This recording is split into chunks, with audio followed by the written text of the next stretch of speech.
Bonjour à tous, on se retrouve pour mes pronos pour le mardi 25 novembre. Avant de démarrer, je vous rappelle que vous pouvez vous abonner à la chaîne YouTube de The Turf, vous pouvez activer la cloche également pour être informé dès qu'une nouvelle émission est postée. N'oubliez pas également le jeu responsable, les mentions qui sont en bas de l'écran.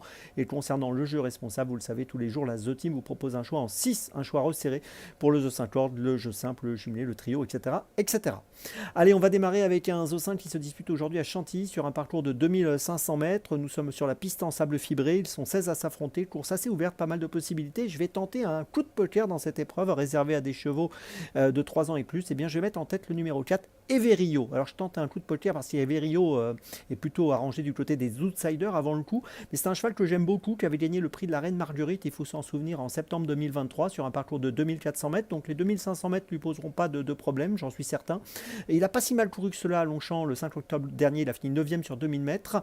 Auparavant il était 5e à Longchamp également au mois de septembre sur 1850, et j'ai l'impression que si tout se passe bien, il pourrait bien créer la surprise ici, donc petit coup de poker en tête avec ce numéro 4, Everio. En deuxième position, je place le numéro 9, Yulia. On peut rien lui reprocher, c'est une concurrente âgée de 3 ans qui a couru 6 fois dans les 4, elle reste sur 2 victoires, une acquise à Deauville sur la PSF sur ce parcours des 2005, l'autre à Nancy au mois d'octobre.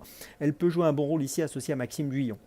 En troisième position, j'ai placé le 13, Assapico. Attention à ce concurrent, c'est le duo Vattel-Bachelot, toujours redoutable, qui reste sur une deuxième place à Deauville le 7 novembre sur ce parcours des 2005, derrière Bad Boy, qu'on retrouve d'ailleurs aujourd'hui, et je pense que c'est une chance régulière.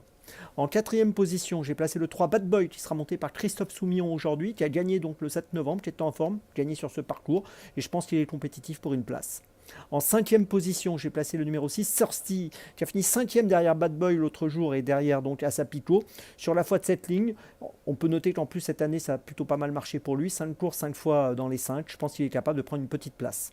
Puis en sixième position, j'ai placé le 12, Cérémini, qui vient de finir 6e à Chantilly le 10 novembre sur 1900 mètres PSF, qui est rallongé ici, qui avait été malchanceux auparavant le 20 octobre, toujours sur les 1900 mètres PSF, en terminant 10e. Et si cette fois il a un bon parcours, je pense qu'il est capable de faire l'arrivée.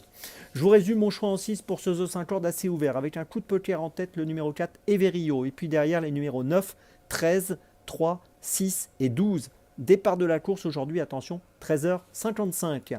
Allez, on poursuit avec Dans mes jumelles. On va démarrer à Chartres à 14h40, réunion 3, course 7, avec le numéro 2, Kiss Me du Temnay, qui me semble avoir une belle chance dans cette épreuve. C'est une concurrente qui vient de gagner au mois d'octobre, le 19 octobre à Reims, de manière convaincante sur 2550 mètres. Là, on est sur 2800 mètres. 17 courses courues, 3 victoires à son actif, et je pense qu'ici, elle me semble capable de jouer un très très bon rôle, le numéro 2, donc dans la 7e course à Chartres, c'est mon premier choix de la journée. Mon deuxième choix, ce sera à 15h40, réunion 1, course 4 à Deauville, avec le numéro 10, Proxima du Centaure, qui reste sur une deuxième place à Deauville le 1er novembre sur 1900 mètres. Ce sera la même distance aujourd'hui, 1900 mètres PSF. Elle avait terminé 7e à Chantilly pour ses premiers pas. Elle a montré des progrès donc dès sa deuxième sortie. Et j'ai l'impression qu'ici, elle peut peut-être trouver le chemin de la victoire si tout se passe bien pour elle. Le numéro 10, Proxima du Centaure, c'est mon deuxième choix de ce mardi. Mon troisième choix, ce sera à 18h55, réunion 4, course 6 à Vincennes, avec le numéro 10, Malice du Freca. Alors on peut noter qu'on l'a vu gagner à Vincennes le 30 octobre dernier sur 2100 mètres. Là on sera sur 2850, mais ça ne devrait pas poser de problème à cette pouliche de 3 ans associée à Benjamin Rochard, et je la vois bien remporter, pourquoi pas, la 3e victoire de sa carrière, le numéro 10, Malice de Freca. C'est mon troisième choix de cette journée.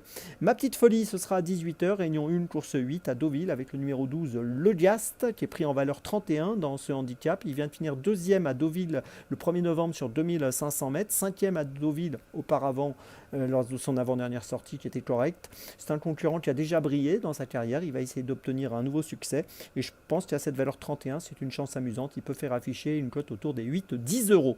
Je vous résume mes choix pour Dans mes jumelles. Tout d'abord à 14h40, donc réunion 3, course 7 à Chartres, le numéro 2, Kiss Me du Temnay.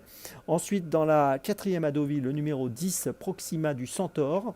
Ensuite, dans la 6e à Vincennes, le numéro 10, Malice du Freca.